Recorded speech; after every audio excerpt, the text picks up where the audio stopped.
Hi, everyone. Welcome back to Unapologetically Audacious podcast. I have another special episode for you today.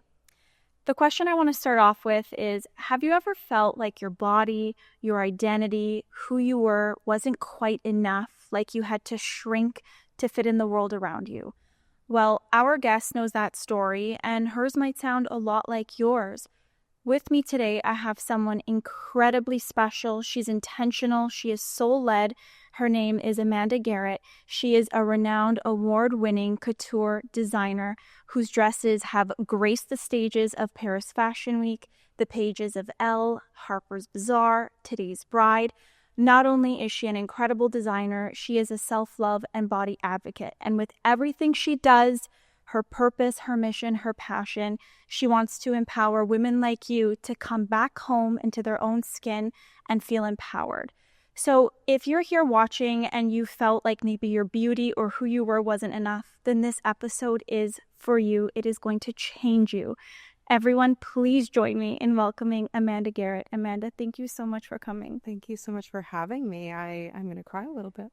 That was a great introduction. Thank you. It is exactly who you were. I wanted to make sure that it represented you so honestly in who you were. And I don't know a ton about you. I met you. I feel nervous because this is such a privilege to be here with you. I had the privilege of meeting you at your event in June. And when I DM'd you about it, I had said, there was something about it. It was the energy for me. It was very aligned. And I knew I had to be there. And then I was there. I loved what I was feeling. I loved this space. I saw you come out. I heard what you stood for, which was self-love. It was body positivity. And then I saw your gowns come out on stage and everything just fell into place. And I knew I wanted to have that conversation with you. And I think, kind of like we were talking off camera, people might not always know much about what it is that you're pursuing, but they can feel your energy and they can feel that. And that's what they're so drawn to. Yeah. So that in itself is validation that you are very much on the right path. And I know you say that you do everything that is very much soul and heart led.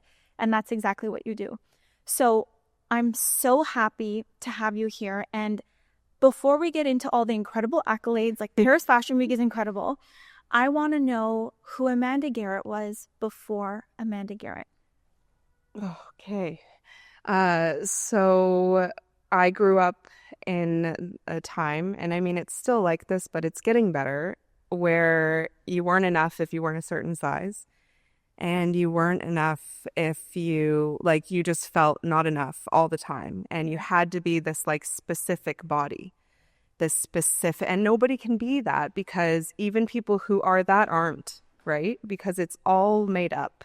It's fiction because of how airbrushing and all of that, and magazines, they do touch-ups on everything. You cannot trust what you see. And so we grew up in a time where it was like that, And even in my household, and it just was what it was. And we were all so trained to believe that if you had any sort of larger body or any fat on your body, you weren't worthy. Yeah. And so that's what I grew up with. And so I lived in a space that was really hard. Kids made fun of me. I was bullied pretty heavily for being heavier. And I wasn't even that big of a person ever. And I was still made fun of because it was different, right? It wasn't what we should see. It wasn't the normal. And so I always knew that I wanted to fit in. I just wanted to fit in. So I thought fitting in was being thin and being able to wear the really skimpy clothes and all that, because that's what I saw around me. Mm-hmm. So school was hard for me, but when I started to do fashion class in high school, I started making my own things for my own body, and that's when things started to change, because I was buying fabrics that I liked, and then I would make it to my measurements, and it would fit right away. Yeah. So And a lot of people would feel this, going to a store and trying on clothes can be really daunting. It can feel really heavy. It can feel so hard because you want to be in the smaller sizes. But really, it's about being in the size that makes you feel good, right? The numbers and the labels don't matter. That's why working with me now is so important, because you won't feel any sort of way about a label anymore ever again, right? So I made things for myself and I was like, oh, this feels really good. Like, this doesn't feel like I've always felt. And so moving forward through that stage, I knew that I wanted to do something in fashion because I kept being drawn to it. I did it 2 years in high school. And then I went to fashion school, but not design. I never went to design school. And a lot of people don't know that, but I have shared it. If you've been on my Instagram and followed me for a while, then you would know. But I never went to design school. I went to business school for fashion for 2 years, and then I wasn't able to transfer credits. And I'm not a school person. So I was talking to my professors. They're like, you don't need a diploma to sew, just go do it. And so I did. And I started from scratch, right? Like, I went on YouTube and I took little courses here and there, and I just learned from experience. And I started having clients come in, and my sister's wedding dress was the first dress I ever made, which is beautiful that she trusted me with that. And just to have that as a memory is absolutely phenomenal. And I knew then that I wanted to do the custom, the couture, because it really was so much fun to make the patterns and find the fabrics and just make it for her body, right? And then obviously it's my sister, so I get to have, again, that memory. And it just started going from there. And there's a lot of times that I was scared. I never wanted to do collections. I never wanted to do alterations on dresses, but we do that as well. We do couture alterations, not just wedding dresses, but like the high end places like BCBG and like all these places that have, like, you need a good seamstress to do. So we do all of that as well. And so it's funny to see the progress, because I was so scared to do all these things. And now I've been to Paris Fashion Week. So it's really like, it's been 15 years of a journey so far, but it's amazing to go back and really watch how I've evolved and how I've taken the chances. And here we are. If there's anybody out there that is doubting whether or not they're on the right path, or if what they're doing is not going to give them the best reward, which is purpose, you are an example of how it will. There's so much that I want to unpack. I can't wait. Like, everything you said, I just feel so lit up by it. First of all, it's so amazing how you've been able to overcome so many of those things, right? Like, before we kind of go into everything, though, I feel like body advocacy and self-love is something that, for everybody watching right now, I want them to have one takeaway, one intention that they can hold on to through the rest of the podcast. So share with us if there's one limiting belief that any woman or man or whoever is watching can let go of right now as they listen to this when it comes to self-love and body advocacy. What can they do in this now moment? I think that it's remembering that you're worthy because you exist. Oh my God, I say that all the time. That's amazing. That's one mantra that when I heard it, I was like, I need to tell myself that every single day, as often as I possibly can, because it doesn't matter what size you are, what color you are, where you're from. You're worthy because you're here. That's right. That's it. Your existence requires no negotiation, no pitching to anybody. You're enough simply because you exist always. Exactly. Thank you so much for that. You're welcome. So that leaves me to Paris Fashion Week. We have to start there. Sure. It's so exciting. Tell me about that journey. That's amazing. Off camera, I was telling you, just a little fun fact. So before I went to journalism, I was going to go to school for fashion design. I made my prom dress. I made my semi-formal dresses. I remember begging my dad, please put me in sewing classes. Please, please, please.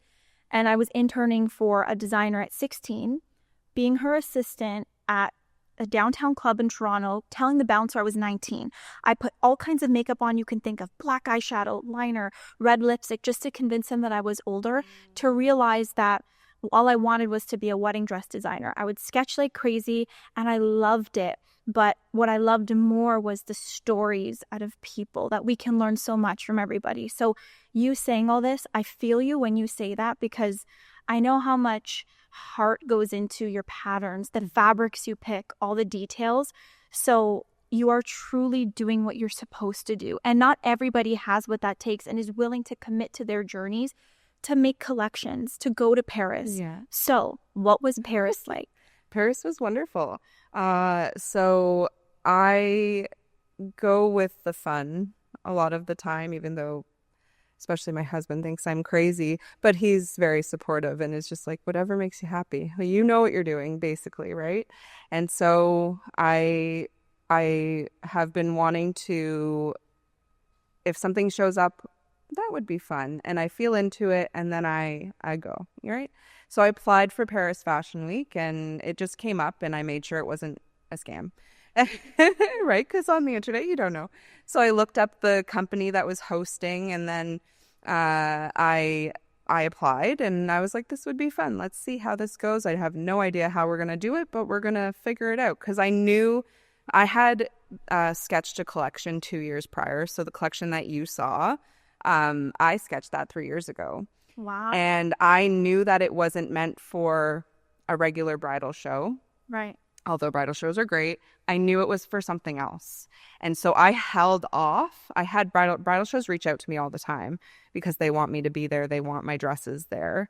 And I said no. I said, no, this one's for something else. And then the Paris thing showed up and I was like, yeah. So, and and those dresses were meant for Paris. Like they're so European feel and like they're so beautiful. And so I applied and then they got back to me with the second round. They said, you're in for the second round. So I had to send them all my accolades. And I've been doing this for 15 years. So like I have a lot of things that I've been a part of. So I sent them all of that. I sent them pictures from magazines that I've been in. And then I sent them the sketches of the collection. And right away, I got an email probably like 4 days later saying that I was into the next round, which was like kind of like a mini interview, but then also explaining how everything works and what happens. And then like you're in, basically. So it was a fun process to be a part of, and just like to be accepted into Paris Fashion Week at all, I've been told several times, is hard at any level. So it's it was a really, really, like, as far as I've come, and to be accepted was amazing. And so then we got going to make this happen. So I started ordering fabrics. I'm very intentional about fabrics. My process and my inspiration is I think of an idea, I find fabrics that match the idea, and then I sketch. So that's kind of how it works, so that I can sketch the fabrics onto the sketches that I'm doing. Right. So again, I had those in my cart for a long time, the fabrics. And so we just got going, started making, and then we had some people invest into Paris as well, as an in-kind, and it was able to get us like another industrial sewing machine and a really high-end beautiful iron, and like the things that I really needed to make sure that this collection was the thing, because it was going to Paris and it was changing the entire brand of my business. My business used to be called AMEG Designs, and last July we changed it to Amanda Garrett Official, which is Amanda Garrett the brand. And I had a very beautiful woman who helped me through that. And I don't know if I can mention names or anything like that. Whatever you'd like. So Claire Buckham, she helped me. She is an amazing woman, and she helped me move into the identity of Amanda Garrett, the brand, because we needed to do that before we went to Paris. I couldn't bring the old name with me, and I had that name since high school. Like I knew what I wanted to name my business, but it had to be an identity shift because the whole brand was shifting, right? So Yeah, we just moved into the new identity of the brand, and we went to Paris, and we had day one was just a meeting in the evening. Day two was fittings. So we didn't have fittings with our models until we got there. And so I'm very blessed to have a lot of models in my life. And at the event, you saw all those models. Many of them have walked with me several times. And so I had one of my beautiful girls come, and she was around the same sizing, and we did all the fittings with her with those dresses. And then when we went to Paris, we hardly had to do any alterations, which was beautiful because it would have been hard because we didn't have machines. We had to hand sew. So we were probably up until like midnight the night before the show, just making sure that everything was done properly so that it would fit really well. And then the next day was the show day. So I feel like I just envisioned everything and I just watched your career in a film. Yeah. That's what it needs to be. Honestly, it really is. I always say a life beyond your wildest dreams exists on the other side of fear. And you mentioned something about identity, and that's really important because I feel like we hold on to so much about maybe expectations, right? With how something ought to be, how something should be. And when we kind of let part of that ego go and we surrender to what is in front of us, we make room for the expansive version of us. And I do want to tap more into identity and mindset and sort of business in a second, but congratulations. I can't even imagine that feeling that was going through you during Paris, just even the adrenaline, the excitement of being up until midnight, making sure the final stretch, everything was good, and just it really sounds like as well that you've had so many people in your lane. You mentioned earlier that your husband is like, do what makes you happy. You have this incredible woman, Claire. I met at your event. She's amazing. She's in your corner. And there are so many people that you haven't even met yet that have watched your stuff, that will watch this and be like, I don't know her, but I support you.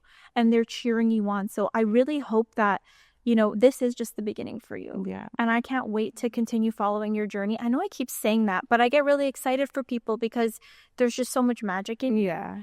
And honestly, it's amazing. And with Paris, if you were to go back right now to your inner child and she saw you, Amanda, nailing Paris, hosting this incredible June event, what would you say to your inner child right now with her looking at you right now? I'm going to cry.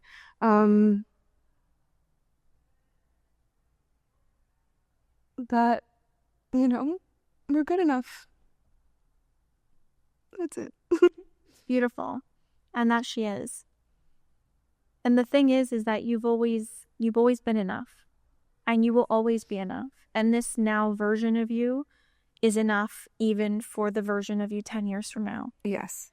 And I feel like when we're going through life, be it in business, in our professional life, whatever it is, I feel like we forget. We always talk about men and how they're just like big little kids, right? But we all have that inner child in us. And I think, to some degree, we've all felt this level of comparison, unworthiness.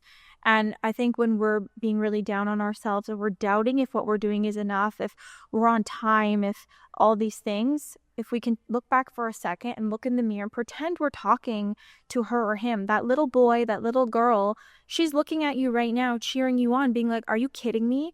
You're doing everything and more that you've ever dreamed of. Mm-hmm. And I think when we can have that reminder, it allows us to be present and take a step back and take stock that, you know what? I'm not going to be so harsh. So you're amazing. Oh, and she's so proud of you.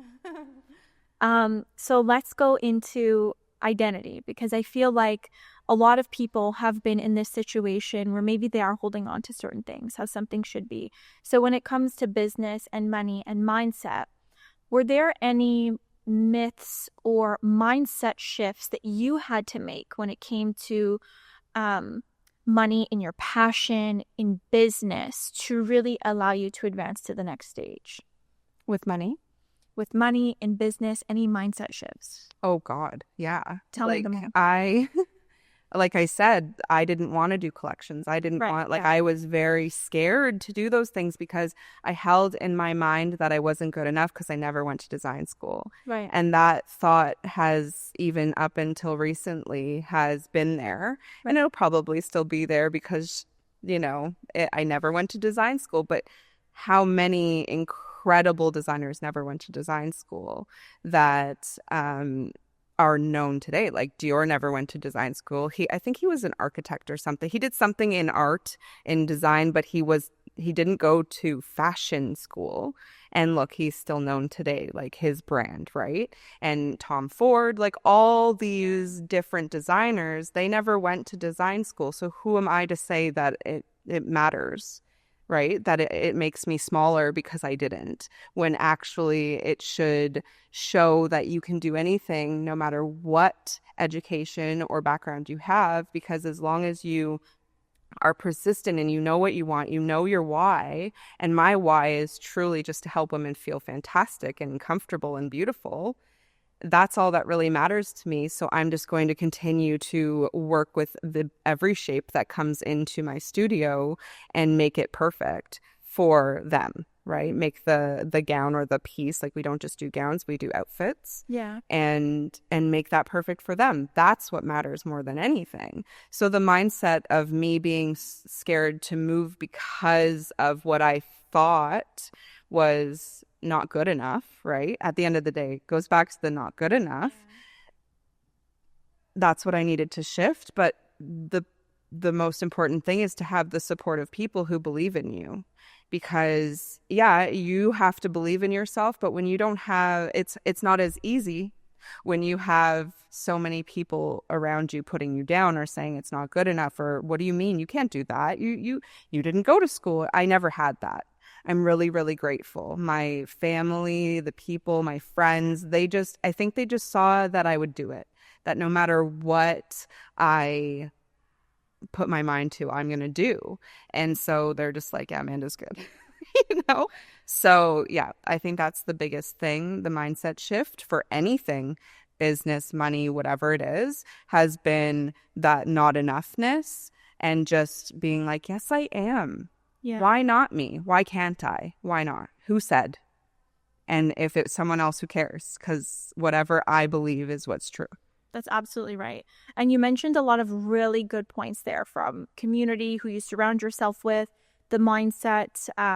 There was a couple things there. So, when it comes to the people around you, like you said, you never had that and you're so grateful, and that's amazing. So there's a lot of people that have that to an extent and then don't. And they do say, like, a lot of our belief system as well comes from, let's say, childhood. It comes from the people around us. So it's not even our own that we're carrying. Mm-hmm. These limiting beliefs of, you have to do this linear path. Like you mentioned earlier, you didn't go to fashion design school, but that doesn't mean you couldn't be an amazing designer, which you are, right?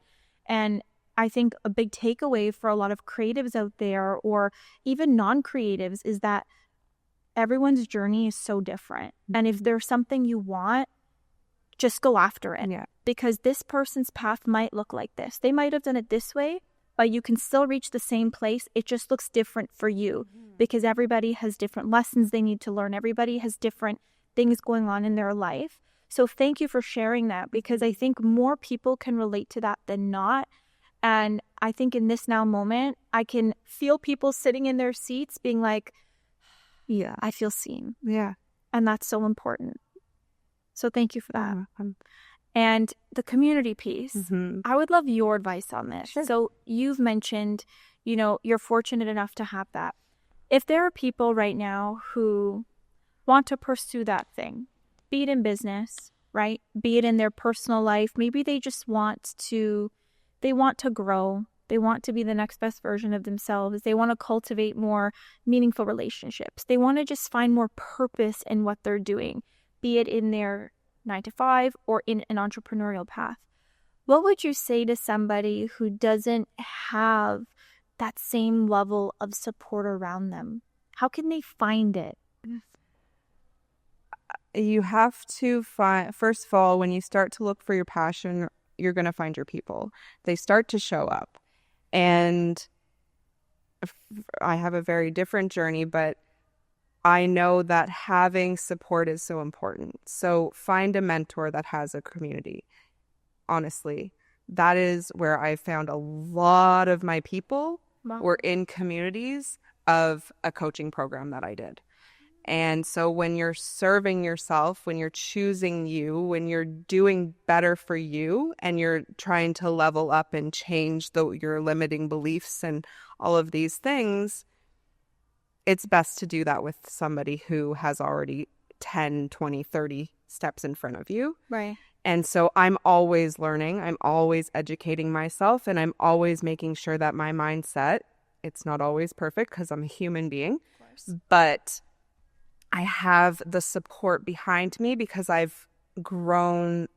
Over the last probably 5 years even, I've really grown the community, the group of people that I trust, and I've just stuck with them. And so then I've then met other people through them that have become a support and doing things. And like, look how you came into my life now too, right? And this is so supportive, and me being able to even be here with you is an incredible opportunity for me because I get to share my voice. I get to speak loudly. Yeah. And as someone who has allowed herself to be small in life in a lot of ways, I will say heck yes to these opportunities because I know that I'm not alone in this. I know that I'm not the only one who feels this way. So I need to speak. I need to say something out loud. So I'm so grateful for you to have a platform to do that in order to help women and men, whoever finds this, to feel good within themselves and to know that they're not alone. So like they can reach out to me, go ahead, I'm here for you, right? Like I will become part of your community if you need it for however long that looks. Not everybody stays. It's okay. I don't have some of the people who have been a part of my community that have supported me. They're not consistently with me anymore, but I'm grateful for them and I wouldn't have it any other way, right? Because they led me to where I am now, and sometimes relationships have to end, and that's okay. As long as we support ourselves and we know who we are and we continue to move forward in that, you will find your community. You will find the support you need because you're working on you. And you are the only person that matters in your life because you're the only one you're with for the rest of your life, right? It's so true. And, you know, you mentioned some people kind of being in your life for a season. Sometimes we don't realize that that person was placed there for X number of months or years. We needed them. We will have people consistently. We will re-meet people through different stages of our life. And, you know, you mentioned that earlier that you found a lot of people even through like coaching communities, right? I was listening to a podcast actually on the way here, and I'm curious to hear your thoughts on this. There's the difference between motivational, inspirational, and aspirational, right? The inspiration, it ignites the spirit in us. But then aspirational is when we're able to look to other people who might embody certain characteristics or values or how they carry themselves that we want to be more like. And then that triggers, hey, so long as it's good for you and it serves you, right? There's growth there. So we want people that we can learn from, like you said, mentors, and then people around us who can inspire us, but then with what we do, be aspiring all at the same time. Yes. So community is so fragile. It's so sacred. And when you are in this like growth environment, you are more likely to grow. But who you attract is a reflection of how you feel about yourself. So it really is, it's great to hear you say that. And I hope that everybody who's watching or listening, like, I hope that they can take stock and maybe just be present of the people in their life. There's somebody in our lives for different reasons, right? People serve different things. Yeah. But I hope that when people are interacting with the people in their corner, they're feeling inspired by them. They're feeling lit up by them, and like they are seen by them. Because when it comes to even pursuing your passion, it can be a lonely place when you don't have people, and you start to realize that some people will hop off. But like you said, passion will also attract the right people. 100%. So that was long-winded, but I love your story, and I love this experience for you and that you've had that, because I think a lot of people can look at that as an example of what they would like to cultivate. Yeah, because especially women supporting women too, by the way, that's the biggest thing. And I feel that's something that's so strongly because we've all had experiences with women where they want us to do well, but never better than them. And then some women that just want to see each other rise, because men included too, actually, because competition doesn't exist. What is meant for us is meant for us, and we are all meant for abundance, and we all have our own purpose. There's enough for everyone. That's right. There's enough to go around. You are absolutely amazing. And so with that said, I know, you align with the universe. I want to talk a little bit about faith and believing in what we can't see, believing in the fact that sometimes we have dreams long before the world can ever validate them, long before the people around us are like, that's your dream? Okay, she's crazy. Or, okay, if she can see it, then I'm on board. What role has faith played in your journey with this unwavering conviction that you know that what you can't see is very much possible and can one day be tangible for you? I've found to believe that my desires are mine because they're meant to be. And so this desire in me has been for 20 plus years or more, right? Maybe since I was conceived, right? But from when I was in high school and really got that spark of it. Although before that I was very creative and always made things. And I don't know if you remember the show Art Attack, but I used to like, my dad always tells me this story, but he's like, you used to watch that show and then you'd run upstairs and you'd make the thing and then you come back down and you'd show me. And I'm like, yeah. Yeah, that's me, totally. And I do that now. Like, I'll get an idea and I have to draw it, or I have to like figure out the fabric I want or whatever, So it's very much just knowing that my desires are mine.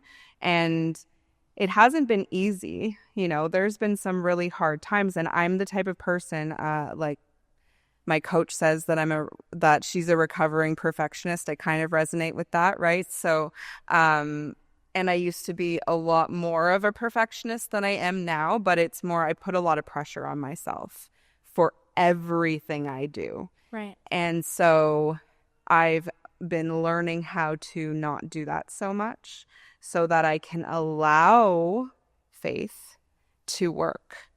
Because if you're trying to control everything, then it's going to feel really hard.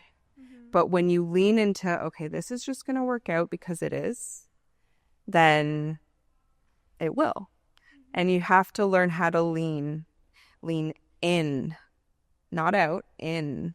Because when we lean in, we're allowing the universe to work. And it might be woo-woo to some people, but like, it's the law. It is. So hello. Literally science. I'm not going to go into all of that, obviously, but it is what that is. And so when you lean into the thing that's making you feel hard, like you rest on it, it feels lighter somehow, if that makes sense. It does. So would you say then that leaning in and releasing, surrendering some of that control is what allows us to know that we're on the path even before the proof shows up? Yes. So this happens a lot, especially when you're reaching for big, audacious goals and dreams, right? Like, my desires are huge. I love that. Right? Like, I went to Paris not knowing how I'd get there. I created this event not knowing exactly how it would happen, but I knew that it was going to happen. Yeah. I saw the end result well before it happened. Yeah. So when you really lean into the end result feeling, right? Like, how am I going to feel the day of? How am I going to feel when I stand on that stage and I speak in that microphone and I talk about the gowns that have come out? How am I going to feel? Yeah. I felt so much gratitude on that stage. And it wasn't the first time I felt that, because I saw it well before I did it. And that's how we lean into faith, is because we just keep the feeling of what it will be. Yeah, it's not easy. I had a lot of tears during that time. Trust me, right? Yeah. I had a lot of like, shit, maybe I should just postpone. Right, sorry. No, you're good. You're good. Maybe I should just postpone, because it felt hard. I was getting scared. My body, my nervous system was not okay with what I was doing. And that's the difference in paying attention to what's actually going on and being aware of who you're being. Because when you're aware of who you're being, you can pay attention. Okay, what's really going on? Oh, I'm nervous. I'm scared. Okay. Well, fear isn't actually a reality. It's just our nervous system's old programming. Yeah. So when we have something that feels hard, our body's going to react and it's going to think there's a bear chasing us, but it's not, right? So we have to do the things that calm us down. And so if then seeing the visualization of that is hard, because sometimes seeing the end result feels hard. Of course. Right? So you're going to go and you're going to do something that makes you feel lighter. And you're going to keep doing that until you can see the visualization again of the end result and feel into the feeling.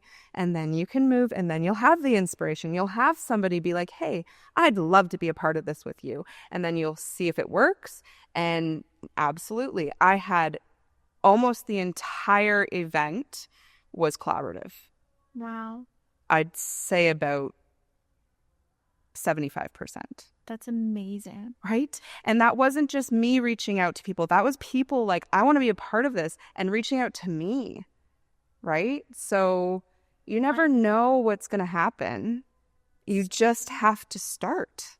You just have to start. And when people start reaching out like that, that's more validation that you are on the right path. I keep saying that, but it's true. But you unpacked so many amazing things. And I'm just so excited because I want to sit here for hours. So in a moment, I do want to touch on sort of grounding strategies because like you said, when things get hard, you kind of have to have self-awareness and self-awareness is key. But when the noise gets loud, when maybe comparison creeps in, when doubt creeps in, when that fear creeps in, do you have any practical strategies or takeaways or tools that you use that you implement into your life to bring yourself back to ground? So there's two things. You have to have a person, one person who supports you that you can go to just de-spiral from, who's going to be like, okay, vent. And then what are we going to do now? Mm-hmm. Right? Not just to be there to let you just like keep spewing, because no, we can't just keep spewing, but just that supports you, that will listen and be like, okay, now what are you going to do? How long are you going to feel this way? How long are you going to be in this moment? And so I have a few people that are like that, but I also have a coach.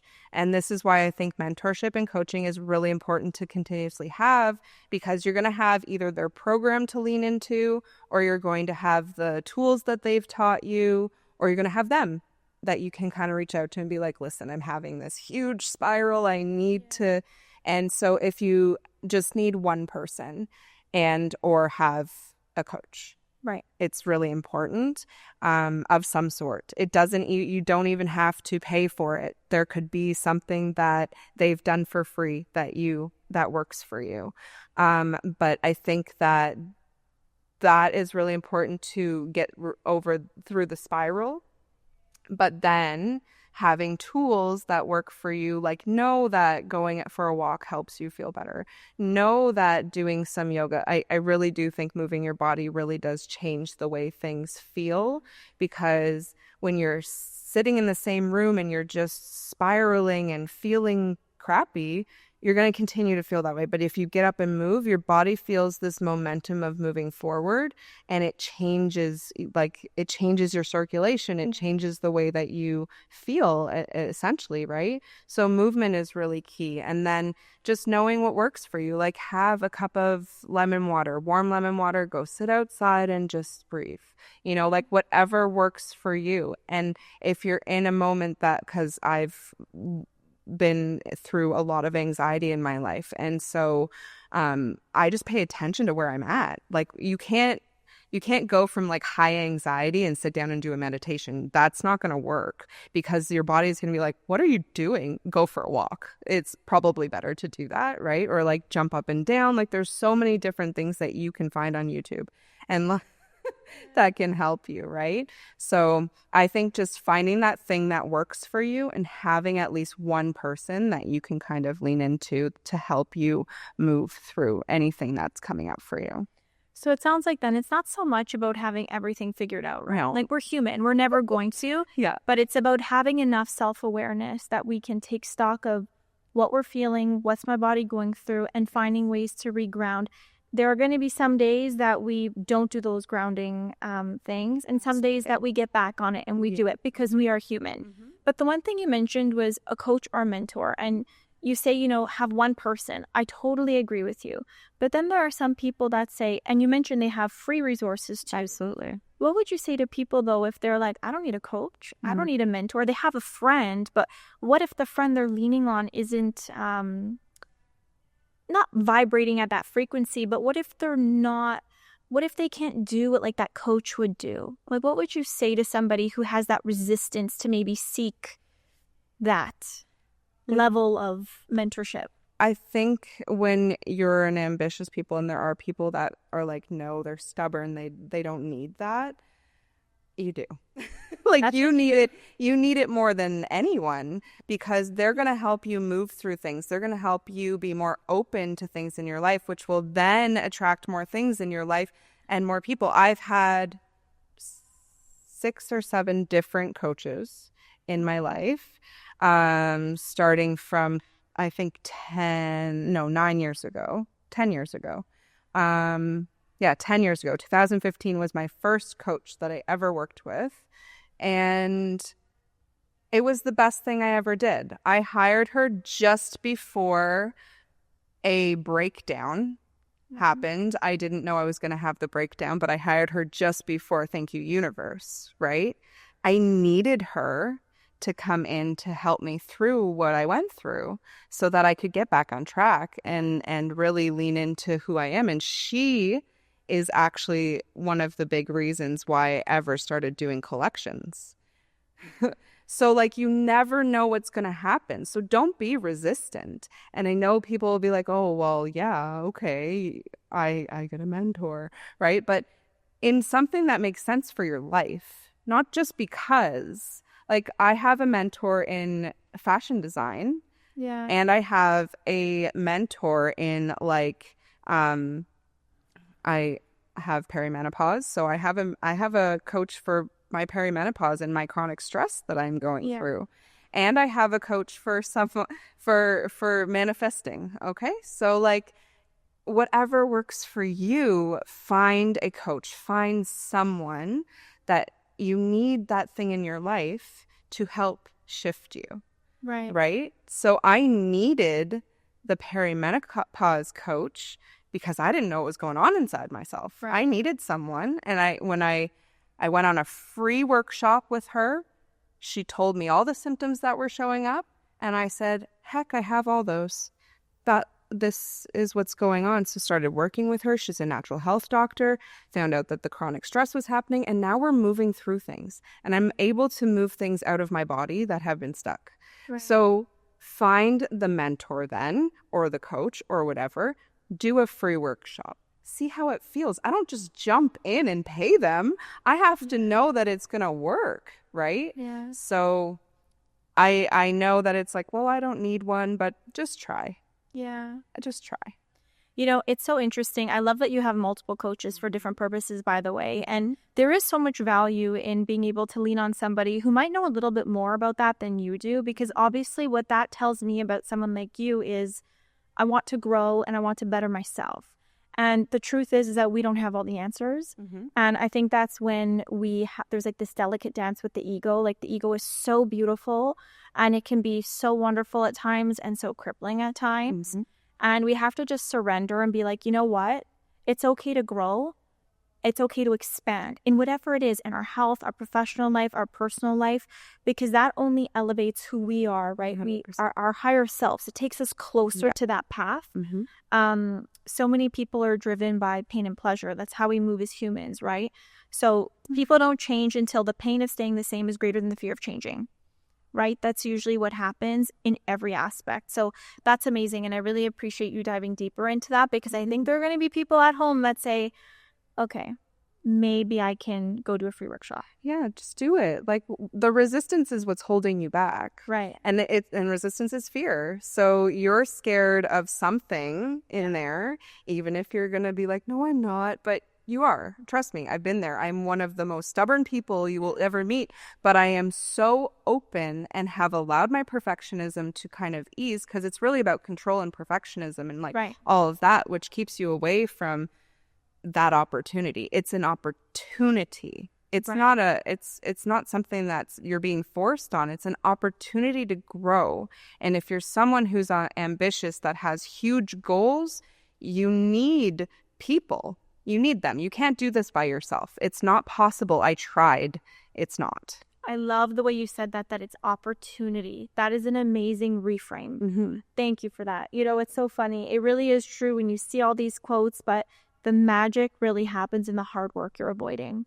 So thank you so much for that. And speaking of hard and fear and resistance, is there a specific fear that you are grateful for? Opportunity. So I'm grateful for every fear I have, to be honest, because every fear I have has led me to something. She's scared. This one over here, you know, she's scared. She gets scared. I have to hold her hand a lot and just be like, come on, it's okay. Come on, it's okay. And sometimes I'm like, I get a little back with her, you know. She convinces me and I'm like, no. And that's why I have my people. That's why I have my tools. That's why I've built so much. And some people will be like, well, you've been doing this forever. Yeah, you have to start somewhere. And I started when I was 19 on this like mindset journey, right? The law of attraction and whatever. I was given, sorry, let me have. You're good, no worries.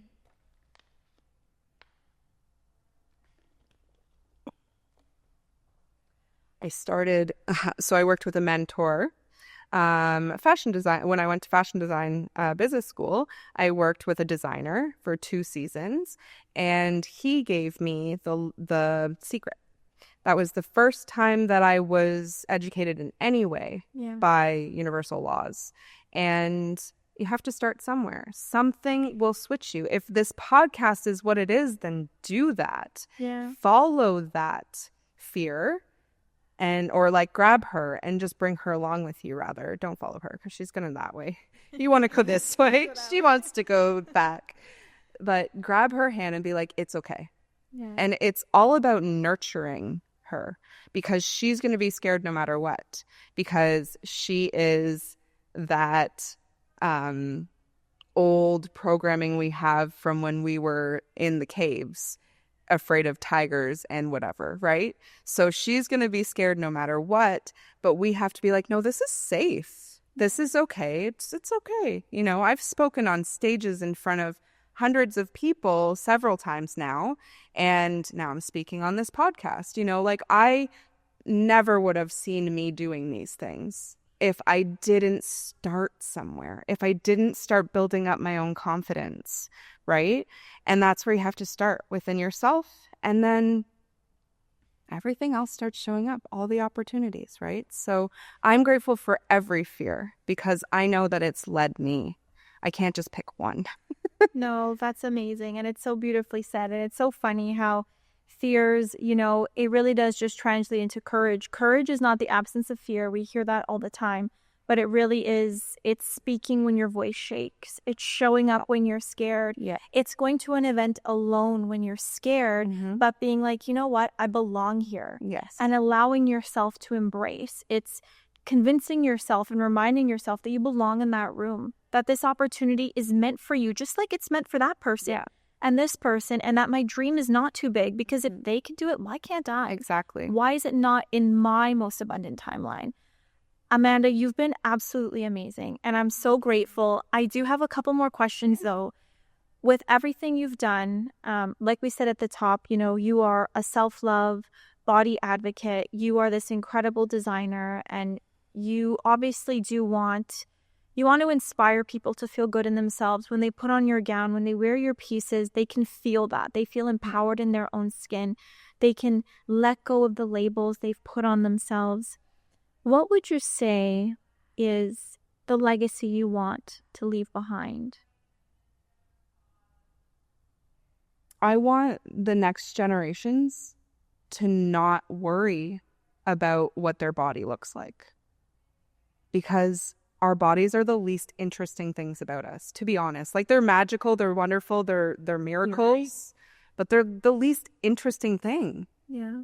So I want the next generations to not have to worry about their bodies. I want them to just be free. We've never been free. We've been so caged since long time. Yeah. And I want us to be free. And if it's not in the time that I'm here that everyone feels that way, I'm really hoping that by the time my 7-year-old is my age, there's a lot more freedom in our worth and our bodies. Well, it starts with us. It starts with us sharing these tools, these mindsets with the younger generation, with our friends. 100%. I'm looking around at the people around us, and if they're not helping us rise up, if they're not lifting us up, they're not for us. That's it. And the name of this podcast is Unapologetically Audacious. I ask everybody, what does being unapologetically audacious mean to you? That's fun. I know it's going to be good. Oh, there's so much pressure. No pressure. No, I really feel like just leading with your heart always is what you need to do. Like, you don't need to listen to other people. And I know it's not easy with the media and everything that goes on around us and the environment, but you need to pay attention to what's going on within yourself. And when you do that, you get to live the desires that keep showing up. And they keep showing up because they're meant for you. Yeah. They're going to happen because they're meant for you. Not necessarily in the way that you see them, but in the way that they're meant to. And they wouldn't show up if they weren't meant for you. So lead from within, always with your heart. So beautiful said. Heart over logic, faith in the unseen, in your dream, it's yours. That's it. Amanda, you've been absolutely amazing. This conversation has enlightened and just ignited so much in me, and I feel like I'm ready to reclaim my story. I hope that everybody watching and listening is ready to reclaim theirs. Thank you so much for taking the time. I know you're busy, for being here, sharing your space and your energy. Of course. Thank you for having me. I'm so grateful for this conversation. Me too. Everyone who has just finished watching the podcast, to every woman listening, to every man listening, if you ever believed that you had to shrink yourself to fit in, I hope that your takeaway from this podcast is that you don't have to shrink. You're enough simply because you exist, always. I hope you choose to reclaim your story now, and I hope that every time you look in the mirror, you find something beautiful. So if you loved this episode, please be sure to support Amanda. Please follow her. Her work is incredible. Please be sure to share it. Let us know what you think, and we'll see you next time.